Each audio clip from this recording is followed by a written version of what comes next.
Hi, I'm Ellen Siegel, and today I'm talking with Janine Vague of Transformative Psychotherapy. So relax into your openness and enjoy this enlightening conversation. Hi, welcome back. This is Ellen Siegel and Janine Vague. Yes, and we're psychotherapist counselors in the Columbus, Ohio area. We hope that you've been watching some of the others of these enlightening conversations, and we invite you to view this and listen as if you're in the conversation with us. And there's nothing formal about this. It's based on our experience and our training and our awareness, and you have experience and awareness too. And today our topic is rituals. And Janine, you have a quote, right? Yes, I'd like to start with a quote to get our conversation going, if I can find it. Okay, so this quote is from a British author, Alexander McCall Smith, and he says, "Ritual is a terribly important binding cement in a society. If we abandon formality and rituals, we're actually weakening the relationships that exist between people that bind." And so I brought this up today because part of the things we're going to be talking about in discussing ritual are going to be topics such the different types of rituals, such as spiritual rituals, religious rituals, marriage, having children, death, sacred events in the family or in couples, and even things such as beauty rituals. And so Ellen wanted me to kind of step aside so that you could see what's behind me, so that nobody has any confusion about what my background, Zoom background is. So here you can go ahead, Ellen. No, so this is an altar, which when Janine's sitting in front of it, we really couldn't appreciate its depth and its richness. And those are some words that I would associate with ritual. And so thank you, Janine. Oh, and I see, is that a smudge stick in the there's a smudge stick, a candle. This looks to me like a journal for writing something in. You've got different kinds of herbs and plants over here on the altar, and probably a jar of some sort of thing that's significant to that person. And back here is another book, which is a sacred book in the Wiccan culture, faith, whatever you want to call it, how you want to say it, religion. There's different ways of saying it. And so a lot of mystery that surrounds the Wiccan and pagan religions. And so that's why I'm not necessarily going to name it, because it is, there's a lot of mystery with that. And a lot of people get scared when they think about things that are mysterious, such as the Masons, Wicca, paganism. But the interesting thing that I want to highlight today is that every single religion has ritual. The Catholics have rituals. I remember my first time to go to Catholic church with my girlfriend, and the priest walking up and down the pews with the incense. That's a ritual right there. All the ways that they do a church service in the Catholic Church is a ritual, because they do the same thing over and over again, which denotes a ritual. Jewish people have rituals, the bar mitzvah, the bat mitzvah, reading the Torah, the way they sit in the church, the way they read the books. Buddhists with the Butsudan, the box that they put on their altar, and they have the forget what you call it, the thing that they put between their fingers to do the chanting with. That's a ritual there. Christian church, you've got the communion that comes certain times of the year. So it's not Every holiday, every every holiday, holiday. Yeah. every observance that's repeated. And I think that's a great point that you brought up, the repetition. Yes. Repetition of something, and a person who may not subscribe to any particular religion has their own rituals about life and how they live each day and things that they do. Exactly. Beauty rituals. When we get up in the morning, we all follow a routine. When you take your makeup off, when you put your makeup on, when you take a shower, blah, blah, blah. Health rituals, Health brushing your teeth, Yes. Showering, like you said. Taking vitamins. When you take your vitamins. Great. So we talked a little bit before we started to record about the various types of rituals, and the term sacred came up. Yeah. So, you know, you might not think that your routine is sacred. You might not have an association to that term, yet you might enjoy a sunset or the sunrise or the way the sunlight in the afternoon hits the leaves or the way the clouds are, so that there can be sacredness infusing lots of different activities. So I have a meditation practice, and that's a ritual, and I've looked to establish that because I had been convinced by things that I read about the benefits of that. Oh, yeah. And the routinizing of it. And so it's become a ritual, which exactly adds meaning. That was the other thing about meaning. Sometimes people are seeking meaning in life, and they can look to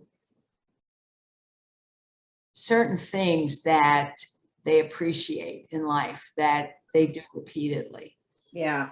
Can you say something, Ellen, about how doing this meditation ritual, how it helps you to have a better life?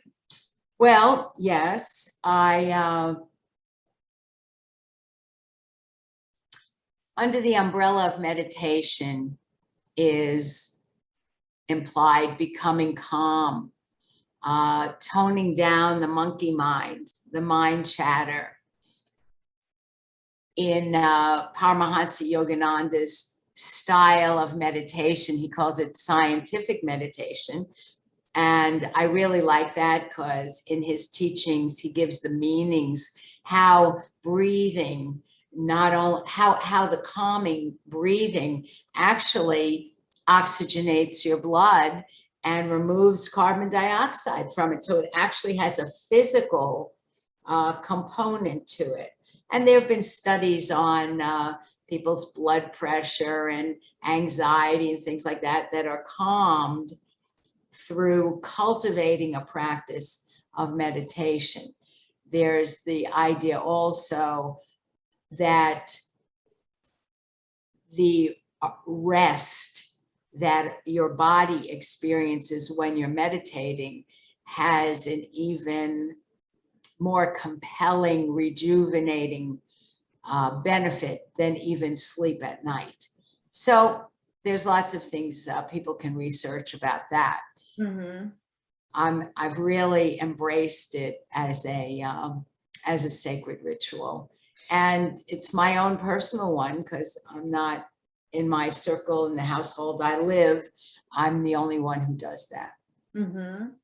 Wonderful. Thanks for explaining that, because I think that's really important. And you did such a good job of talking about how meditation can be valuable to your life, and that it can be valuable to other people. I try to mention to my clients all the time the benefits of using meditation in their life and how it's going to If you don't want to take medication, okay, you got to do something. And meditation is the best thing for anxiety. I think it's the best medication. And one more thing to say about that is that the calm that you cultivate, and you want to watch out for impatience, that it's not created overnight, it's a cultivated practice, that calm, as you experience it during meditation, then it travels with you to other situations so that you can become calm and make clear decisions when previously you might have been triggered emotionally and knocked off your center and had some bewilderment or confusion about decision making and things like that. And after a while, you can consciously bring yourself to that calm whenever you want it. Yeah, exactly. So thank you for adding that on. So we're talking about ritual today, and I think what's also very important in ritual is to talk about how we've lost a lot of ritual in our society and in our communities, that you can see still being practiced in the indigenous cultures around the world. And I think what speaks to me the most is the marriage ritual and the women's rituals, not just marriage, but the women's rituals, such as women gathering together and being there to support each other during the menses, and once a month, and being there to support one another during menopause, being there as a group when the woman is giving birth and all the women are in the room as midwives, if you will, and family, just being there to welcome that child into the world. And now the child is brought into the world in a doctor's room, in a delivery room, and with lots of strangers. So those are the kind of things that those women's rituals, I think, just are so sorely missed, because it's what helped us to feel stronger as a woman, I think. And feel that we weren't alone when we were going through the cramping of the monthly cycle, or going through the craziness of menopause, or the pain of childbirth. Having those women near and dear to you that were holding your hand and were, telling you how to breathe, and we're talking you through it. How much I would love to have that in our society. That reminds me of, it's sort of related, that years ago I learned that in the native cultures, that monthly event for women is a very high spiritual time.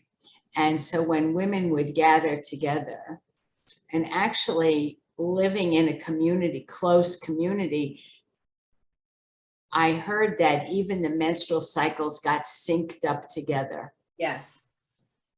I've heard And that too. so women could gather and really create healing for themselves and others, support, bring about things that they wanted to bring about energetically. Exactly. Yeah. And I think, isn't it true that women are there's more of a psychic connection during these times? Because often that's why women have been so feared in society, was because of that psychic connection that they have during the different sacred moments in a woman's life. So, and that that reminds me of something else we talked about was coming of age rituals. Yes. So like a woman, you know, a young girl, and then having her menses start. And that we were talking about for boys reaching manhood, certainly in the Jewish faith, there's the bar mitzvah. Yes. At age 13. In native cultures and all cultures, when we were hunters and gatherers, you know, boy children were trained, and then they were ready to go out and, you know, kill animals. Yeah, being allowed to be with the men when they went to go gather the food. And so that whole idea of going from being a little boy to being given a spear or being given a rifle, and being taught that now you get to be one of us. You get to come with us and, you know, ride horseback or get on the canoe and get out and start to handle that responsibility. Yeah. Yeah. And it's not like they just handed them a spear. Yeah. I mean, there would have been a ritual that would have been done to say, this boy is now going to be called a man. And this boy is now going to be bringing food into our tribe. And we need to look at him and recognize him as a man now. So those kind of things are so sorely missed in the community. And it gets brought up a lot in the inner city. When I was working in Oakland, California, they had the Oakland Men's Project, which was where boys were brought together and they would learn about some sort of topic, and then they'd play basketball. And so it was kind of like, you know, we're going to have fun, but first we're going to do this because it's important to bring you together, keep you off the streets, have you doing something positive. But they were always talking about that. The young men needed some kind of ritual, but young women do too. Because young women easily get absorbed into gangs, just like boys do. In fact, they even have girl gangs.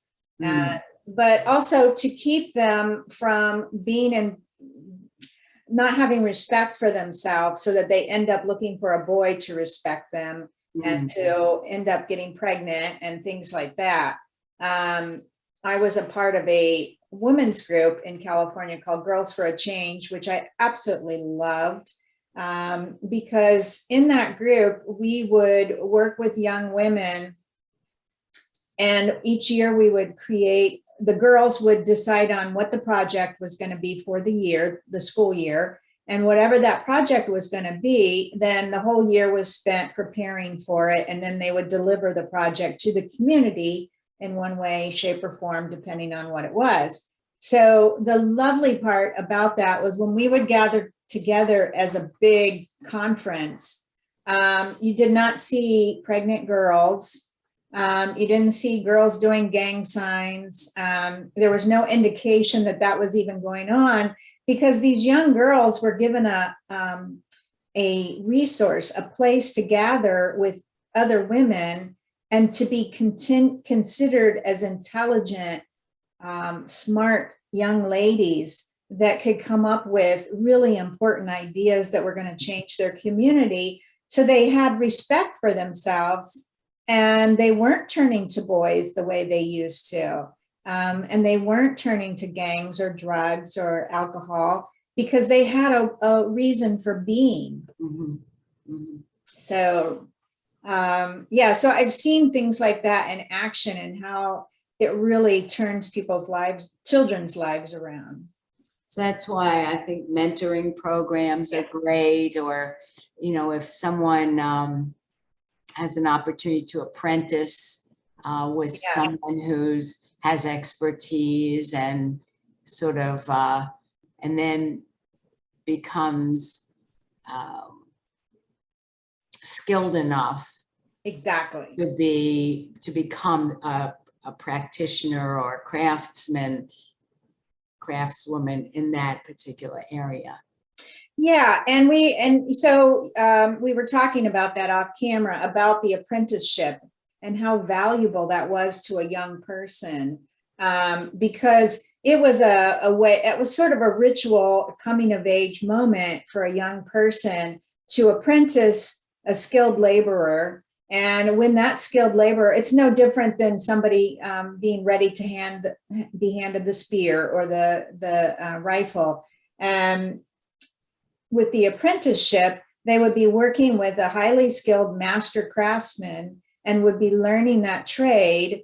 And then that day would come when the master craftsman would come to them and say, okay, Johnny, you have really showed me your true worth and your value for this company. And I'm ready to give you the apron. I'm ready to give you the tools, and you're ready to be the man here and take over this job and be next to me as my assistant, no longer my apprentice. Right. What a wonderful contribution to make to a person's life, to feel that sense of pride that, you know, oh, I've stepped up. I'm a man now, or a woman. So then the other thing we were talking about was it appears, you know, I always think that there's more than what appears. And nevertheless, it appears that there's less of that in our society today. Exactly. Yeah. You know, college is a great thing if you can afford to go. You can't afford to go, you know, and college is not for everyone. And if you can get into a job where you can apprentice and, you know, even if you have a mentor who can help you learn and then find what's the next thing and the next thing and the next thing. Right. Because I think it's more on the individual rather than being incorporated into apprenticeship. And sometimes what people would have done they would have sought out these apprenticeships on their own. I mean, I've heard people from my generation talking about how I remember an ex-boyfriend wanted to be in the radio business. And so he just went to radio stations, to a radio station, and volunteered to clean up the radio station just so he could learn the behind the scenes before he finally became a disc jockey and ended up on television as a journalist one day. But so it's like things like that. It was also that seeking out, because that was that first step in getting that position, was putting yourself out there and introducing yourself to the man who ran the general store or the man who ran the printing press or what have you. And just say, you know, I've always been interested in learning about what you do, or I want to make some extra money for my family or whatever. And just going in there and putting that initiative into it. Right. To start it. Exactly. So these are rituals. A lot of times people think ritual is what I have behind me, but far from it. Rituals are things that happen every single day in our society, one way or another, whether it's your personal ritual, your spiritual, religious ritual, or your family ritual, or your relationship ritual. You are doing something every single day in your life that is a ritual. The other thing that we also brought up is sometimes people have a negative association to the word ritual because there have been abuses in the name of ritual. Exactly. And so we're not talking about those, and it's always wise to keep your wits about you. Trust your instincts. And any feelings that you have inside. Yeah. And I'm saying trust your instincts, but I also want to touch base on the fact that little children don't have choices when they become victims of different types of cult rituals. Mhm. So I'm not trying to put any blame out there, because I know there are certainly a lot of people who can say, well, I was only 5 years old or something.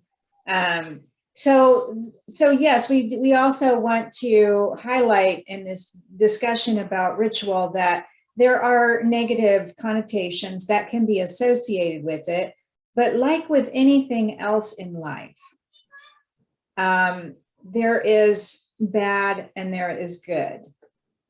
And generally speaking, when these bad things happen, it's often a cult that is producing these types of bad ritual type activities where they are taking advantage of people.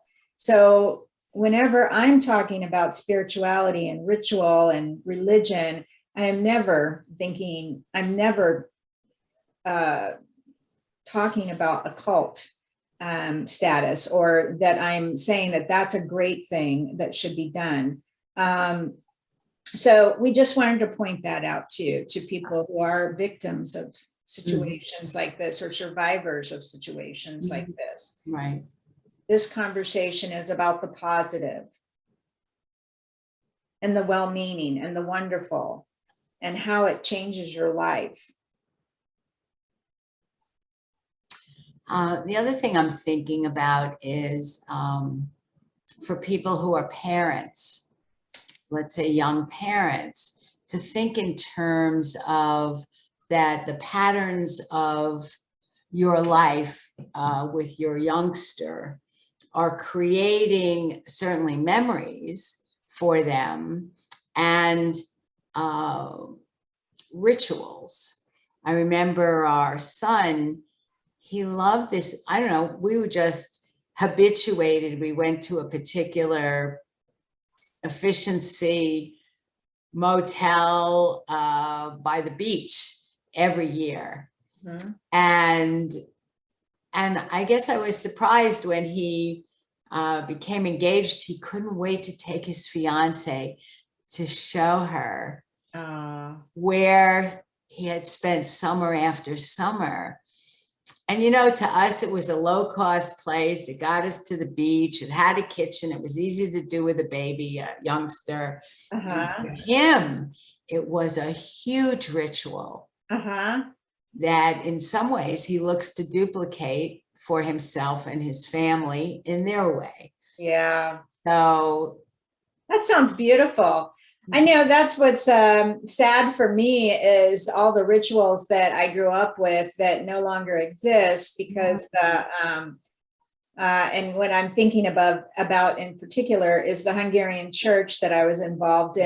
And we had a Hungarian picnic every year where hundreds of people would come, and dancing the csárdás and having the sausages and the cabbage rolls and a little drinking. But so it's like, it's sad that those kind of things don't really exist anymore. So it's not something I can pass down to other family members. They still have a little festival every year, but it's a far cry from the several hundred people that used to show up for the picnic every year. That was also outdoors. Now it's in a basement. Mm-hmm. So you get about 100 people. If you're lucky. But so it's things like that. But also going to my Nana's house that was on top of top of a hill in the Appalachian foothills. Mm. And going to her house, and then there was this path that us children knew about that took us in deep into the forest, and there was a swing out there that somebody had at one time or another tied to a very sturdy branch, and we would be crazy enough to grab onto it and swing out, and we probably went about 100 feet in the air. I kid you not. And if any of us would have let go and fall, we've been dead. But we didn't have any clue that was the case.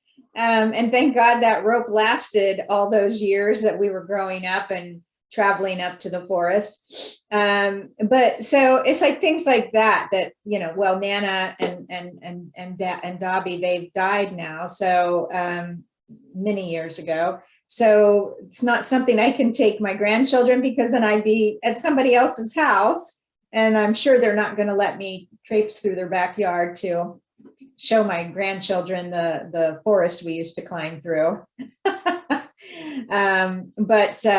Yeah, so that's the thing. I think that's why I love history so much, because of those rituals that I'm so fond of and that I love sharing with people, and talking about it in history.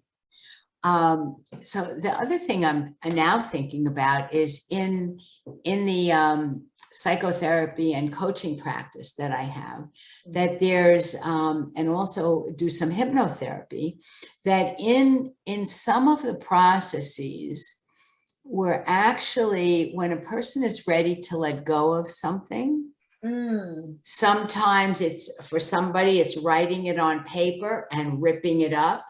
Someone else, it's writing it on paper and putting it in like what used to be a coffee can and putting a match into it, or in a barbecue. There's a ritual, a Jewish ritual on Yom Kippur, which is the Day of Atonement,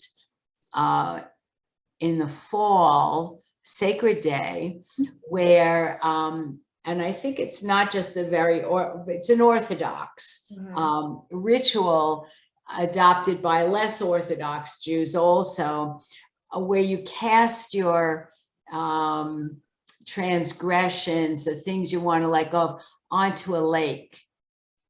You cast it, you go to a lake or a body of water, and you actually cast it out. Another one is, I might say to a client who lives near a beach, write something in the sand and watch the wave come in and wash it out. Another one I'm thinking about in a hypnotherapy session, where I might say, so after that person's done some work, so are you ready to let go of that? And then in our imagination, we create a column of light above the person's head and say, okay, let that energy or thing, or sometimes it's an attachment to a person who's passed on, let that attachment flow up into that column of golden light. And I ask the person, so how's it going? And they say, well, it's going up. It's going up. And I'd say, so to what percentage is left? And they might say 2%, 5%, or they'll say, oh, it's already gone. So that is a ritual. It's a ritual practice in letting go. So, there's all different ways. Yeah. Of doing that. I love that. That sounds so wonderful to be a part of that experience. That's great. Yeah. So yeah, there are different things. Rituals are things that you can do to not only to develop higher consciousness, such as doing meditation or contemplative prayer, but also feeling like you have some control in letting go of something by writing it down on paper and then burning it, and making some kind of a ritual about it. So speaking of letting go of things, I think it's important to talk about death and the rituals that surround death, because that's also very sorely being missed in our communities. There are death doulas now that are trying to bring this back, that I've been hearing about. But the death rituals were a way of bringing the community together to honor that person's life and their passing. But I also see the death rituals that were a way of people not having so much fear. Do you know what I mean? Because so many people have a lot of fear about we're going to die someday and the end of the world or whatever. And there's a lot of fear about that. And when you come together for a funeral ritual, you're with that community, so you're not alone. And then that and being in that community, then you know, oh, well, one day when I die, this community is going to be here and they're going to help me to pass over into the other life, which is, you know, hospice. They're there to help the family when somebody is dying of a terminal illness. They're there to help the family as that person passes over. And I think that's so beautiful, the hospice program. I've heard so many, my clients have told me so many positive things about that. They even have, when someone when it's a death by suicide situation, they've even got volunteers. I had somebody tell me about that one time, that as a volunteer, they would go out to the home and be there for the family. Something of that nature would happen, just to talk to them. Not necessarily therapists, but trained advocates who would go out there and volunteer their time for these people. It reminds me of, so people who are associated with some churches and temples and religious communities have that kind of a community available often. And then there are many people who are spiritual and not affiliated with any house of worship type of a thing. And so may not have a community of people available. Yeah, to have that final ritual. Yeah. And then I think about people who are alone, who may not have any family or friends. I think about that often. I do too. A lot of people who are alone in that way. Yeah.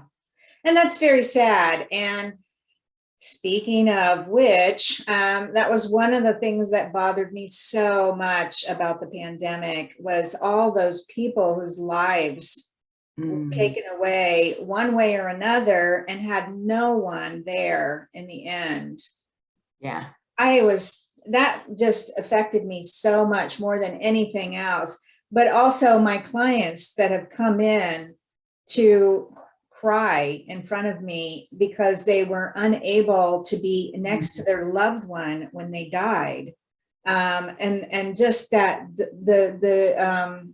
how tragic it was for them to imagine their loved one being there all alone. My God, how could you get a virus from a person who's dying, you know? And if my feeling is, if the nurses and doctors can be dressed up in a uniform to prevent from getting, why can't the family? Right. Yeah. I actually have a friend of our family actually did fight to do that. And so she refused to leave her husband alone. Not only was he dying, but he had dementia, and he was in the late stages of dementia. So was she able to stay? Yeah, she fought to be in that room day in and day out, and sang him songs and prayed with him and all kinds of things until. So I just want to take a moment here for anybody who's listening, just in case we find ourselves in a situation like that again, that we learn from this person that Janine has been bringing up, that it's worth advocating, and even to get a group of people to advocate, because there may not need to be inhumanity. Yes, there's a problem. Yes, there's a virus. Yes, it's contagious. And common sense, if the doctors can dress up and have the bravery to do that, how about, and you want to do that, not to take no for an answer. Yeah, yeah. Whether it's about your own health or your loved one or a situation. I think lots of times parents are afraid even to advocate for their children in school. That the teacher or principal, it's goes back to, I guess, early in our studies and years ago, authority issues. If you have an authority issue, you might buckle and cower, or your weakness is brought up when somebody is exerting authority over you. So it's an opportunity to muster the truth of who you are, to stand up for what you know is the right thing, the fitting thing. Yeah. Just because it's inconvenient for someone else, you know, and Yeah. And speaking of which, I don't even know what happened to women giving birth, whether their husbands were allowed to be in the room or the fathers. So it really destroyed so many cultural practices, so many rituals that were going on. But you even mentioned, Ellen, the masks and what was lost. right. And we took it for granted. Yeah, lots of people don't walk around smiling at each other. They're in a trance or miserable. Okay. And then there are many people who catch someone else's eye and smile no matter what. Yeah. And with a mask on, it cut all of that out. It cut out such a simple way of connecting. Yes. And feeling loved by the day. I mean, I couldn't even understand people when they had masks on. I couldn't understand half of what they were saying. And I'd constantly have people have to go like that so that I could hear them, because I have hearing problems. And so when somebody's speaking muffled, I don't understand what they're saying. All I hear is blah, blah, blah, you know? Right. So many times I had to say to people, what? But I'll tell you what, the other day I had the most beautiful experience. These little children were riding their bikes on the sidewalk near my gym that I go to. And it was Mother's Day. And this little girl looks at me and she says, "Happy Mother's Day." And I was just like, wow. Wow. I mean, she doesn't even know me. And then the little boy next to her decided to repeat it, probably because he felt obligated. How sweet. Keeping up with your peers, but it just made my day. And it was just like, wow, I don't even know these children. And yet how lovely that they honored me as a woman and honored me as a human being. But if she would have said that with a mask on, I would have been like, what, you know? And, or maybe I would have thought she didn't say something nice. I don't know, but it was just, so much was lost. But, you know, speaking of which, I've listened to people who read lips. Oh, that's another issue. Right? And they were not able to communicate with people because people were like looking at them rudely or something. And it's like, you know, how are they going to say I'm deaf? I need to read your lips when, you know, sometimes people who are deaf don't speak even. So, I mean, just so many things that were lost. And it created a new ritual, which to me was a bad ritual, but that's just my opinion, obviously. But yeah, I think it created a fearful ritual. It created a lot of fear in our society. And so that was a ritual that I'm hoping, like what always happens in history, is that a few years from now, when we look back, people are going to recognize that was not okay. And they're going to see the truth in all of this. I'm hoping, but I also realize that I could be the one that's wrong. As you know, I'm always willing to admit that I don't know everything, but I'm hoping in this case, we're going to learn from this situation, this negative ritual.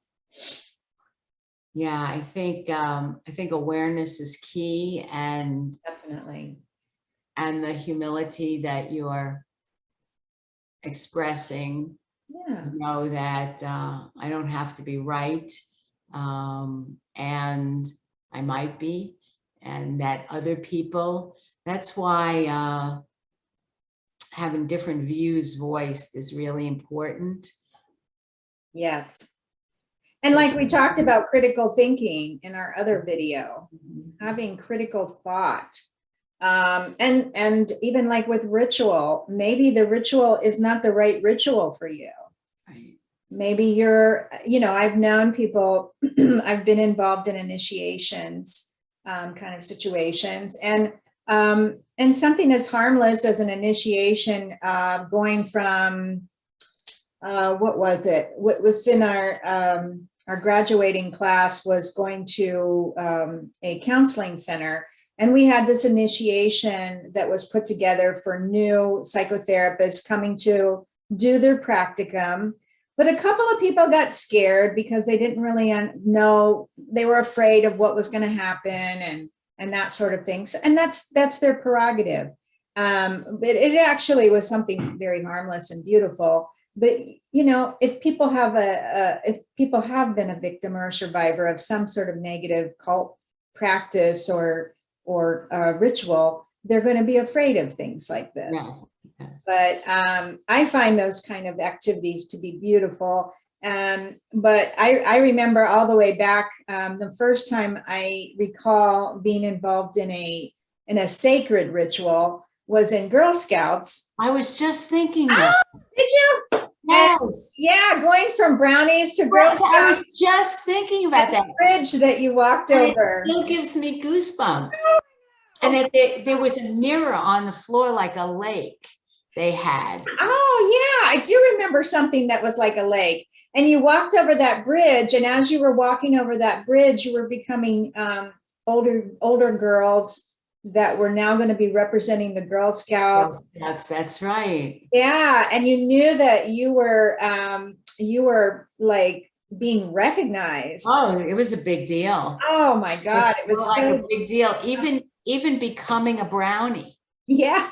I mean, there were songs. Yeah. And it's pretty funny because I think I shared this with you that my brownie troop, some people we still get together.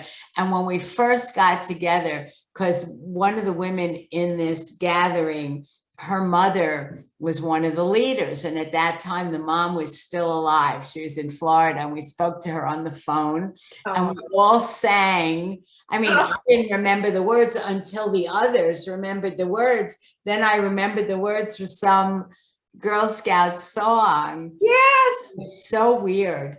Then I know. Then the other thing was we were staying at one of the women's homes this first time we got together. And she had arranged some activities for us just as women to spend a weekend. And one was she had she took yoga, and we went to this yoga studio. And it was a rainy day. And it was a freestanding sort of gazebo shape type. It was a closed building though. And we walked, this was so bizarre, from the parking lot. You'll know what this means. We walked in single file. It was a rainy day, a fall day on leaves. And as we're walking, I'm going, oh, this is very creepy, because how many times did we go on nature walks and it was raining and we hear the leaves on our shoes. And then the other thing was we go into this place and the teacher has us sit in a circle on the floor. I mean, which we did in third grade, and it was very eerie. So those things were rituals. Yeah, exactly. And it was a coming of age moment. As a young girl going from brownies to Girl Scouts. I remember those songs too, including Hungarian Bible School. I can sing. I was singing the songs one year when I got together with my brother, and he was like, "How do you remember all these?" And it's like, because it was by what do you see when you sing it over and over again? It's gonna stick in your brain. I still remember some of the Girl Scout songs that we sang in camp, and on my honor, I will try to do my best unto God and my country. Okay, the Girl Scout laws. Yes. So Janine. I just love saying that, because I felt like such a grown-up by saying that creed, that Girl Scout creed. But also we were taught that we were ambassadors, that when we wore our uniform and represented the Girl Scouts in community, wherever we went, that we were ambassadors to the Girl Scouts of America. So I took that so literally. Oh my gosh. I mean, I felt, Children do take things yes, literally, and that's yes. a wonderful thing for adults to support kids Mhm. in knowing that. Exactly. And support them in, because I know the Girl Scouts was highly revered in our family. So, so you had that combination of hearing it from the leader, and then your mom also, kind of supporting you in that at home, Mhm. going home and saying, Mom, I need to study for these badges. And then she would support me in getting those badges, and then they'd be sewn on the sash and whatever. And just how that the family brought this all together. There's a study that was done when I used to work for Head Start in Berkeley in the late 90s. There was a study that was brought to us from, I think it came from Berkeley, University of Berkeley, or I think that's how you say it. No, California State University of Berkeley, something along those lines. I didn't go there, but so they brought us this study that was done done on the Head Start families, not at our facility, but wherever they did it. And what it showed was that families, well, it showed firstly that children who had belonged to the Head Start program had it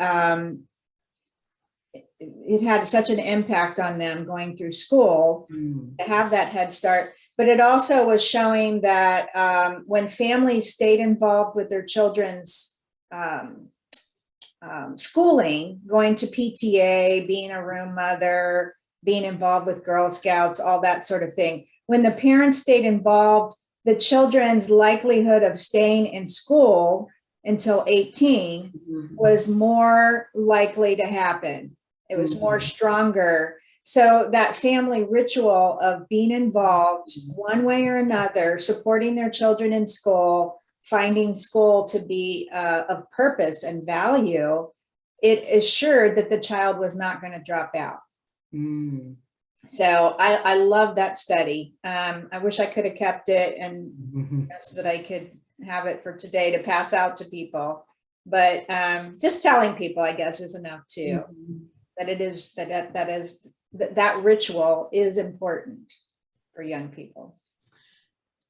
Thinking about other, I had a religious training also in Reform Judaism, and I really didn't like that my parents pressed me to participate, but secretly I loved it. Yeah. And the dancing and the songs and the prayers, and it was interesting when they told me I didn't have to go anymore, because I put up quite a fuss. As soon as they told me I didn't have to go anymore, then I wanted to go. Little paradoxical child. And and then there was a confirmation, which was at age 15 or 14. And there weren't that many of us. Maybe there were 10 or 12 of us, and they allowed us to run the service on Friday night. So we got to plan the service. I did that too. You did? Yes. Oh, I can't believe we have even these things. The more we talk, the more we have in common. It's so interesting. I love it. So, and I encourage who's ever watching this, start conversations, meaningful conversations with people you know, or people you know a little bit. And the more you share, the more you find that there's a connection. So, we had Youth Sunday. And Youth Sunday, the president of Youth Fellowship would do the sermon. And that was me one year. And can you guess what I talked about? I'm not sure. What? My sermon was women in the Bible. Oh, how great is that? Yeah. But what's amazing, and this is that time period, I don't know if they would, I guess it makes sense that they did this, but before I could deliver the sermon, I had to take it to the elders to have them read it to make sure that they would approve it. Mm. It kind of bothered me later on because I thought, why did I have to do that? But then in thinking about it now, How old were you when you delivered it? oh my goodness, 15 or 16, Yeah, that's how I would adults say. are. I mean, I guess it frustrated me for a while, but then I began to realize it does make sense because one, you don't want some kid getting up there saying a bunch of craziness that has nothing to do with the Bible. And you didn't want somebody getting up there with a speech that wasn't very well written. So, you know, maybe they'd want to edit it or something. So, Plus, they were in charge. yes, The exactly. adults were running the church or Exactly. the And you situation. have to respect that. You know, I mean, you had to respect that. There's nothing wrong with having respect. That's a ritual in itself, is respecting your elders. Mhm. Um, so now, after all this time, people can see I'm not naked. Um, I was purposely doing that just for fun. Now your straps are showing because sometimes people weren't even paying attention to that. Uh, So, yeah, yeah, exactly. I thought you meant other straps. no, Anyway, it's other straps. anyway, so yeah, so that's interesting that we both delivered sermons in our church, in your temple, and in your case. Was so great. It meant so Oh, much to be to take that position of running the service. oh yeah, And it meant a lot. you know, and I think the gift from the congregation was a Bible, which I have and have Yep, cherished. Had a white cover with like yep, gold print. Did yours yep, have that too? yep, Wow, yeah. I still have it. And just, Unfortunately, I had a cat that took advantage of mine. aw. And it made me so upset because I had that for at least 10 or 15 years before I Mm. had a cat destroy it. Actually, it probably wasn't even that long that I owned it. But I think I probably cried when I saw that. Came home one day and saw that. But you know, in this case, I think also it was a message from God. And so I think that it was a message to me that I didn't get at the time, Mm. but now I do get it. But so I think there can also be rituals from above that are given to us, tests or reminders or some sort of messages that are given to us that it's like, this is something you need to pay more attention to, and you're not. Well, I'm thinking from that, from my own experience, attachment to rituals. And Yeah, sometimes rituals need to change or are broken. And that then we get to see what it meant to us. exactly. Yeah, when the ritual, well, that's what I was talking about earlier with the Hungarian community, Right. that the rituals began to end because with culture, when people come over from the old countries, it gets watered down as the different generations. And I think that's what's really sad because we lose that sense of pride in our community when the rituals are watered down. We lose the ability to speak the language, the ability to appreciate Mm. what our families went through to come to this country, Mm. especially like in my stepfather's case, coming from a communist country after the revolution and all the whole ordeal of him getting across into Austria in a stolen army vehicle with two other friends. But yeah, I mean, we lose all of that importance of how valuable they are to us. And that's why, you know, I try to explain that to young people when they come in for therapy and they start bashing their grandparents. or sometimes they don't even know their grandparents and they're bashing them because their families have put them down for some reason or another. And so they've lost out on the stories. They've lost out on their ancestry. Another ritual is genealogy and learning about your family history, how people's lives have been turned around from DNA. I don't know about you, but in our family, we got an extra cousin because of a DNA. And there's a very funny story about finding out who she belonged to, but I won't get into that. But it's my cousin, Angie. She got a new sister who was her older sister. Wow. And, Wow. or no, maybe she's the younger sister. But anyways, it was just that ritual right there of doing genealogy. She would never have known her real family if it weren't for that. Knowing that I'm a relative of Daniel Boone through his brother. Doing the ritual of genealogy recently because I'm trying to I'm a prospective member for the Daughters of the American Revolution. So all the rituals that are involved in that type of group, but also the research that has to be done in order to prove your ancestry and prove that you actually are a descendant of somebody who was in the American Revolution.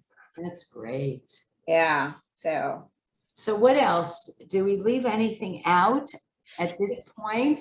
I don't know, but we are on the hour. We're going to be there in a few minutes. So I think we've kind of touched base on so many different types of rituals, right, and how they impact our community, how they impact us as children with our stories. So how should we wrap this up, Ellen? I don't know. Oh, wise Ellen, who always has the wonderful things to say. Well, I think it was a juicy morsel. Let's see. So for us and for all of us that are together virtually while you're watching this, to enhance your self-appreciation by noticing what rituals you've participated in even less consciously, and make them conscious, and then make some decisions about continuing them with a fuller heart or to be open to enhanced meaning from them, and also to be open to creating some new rituals.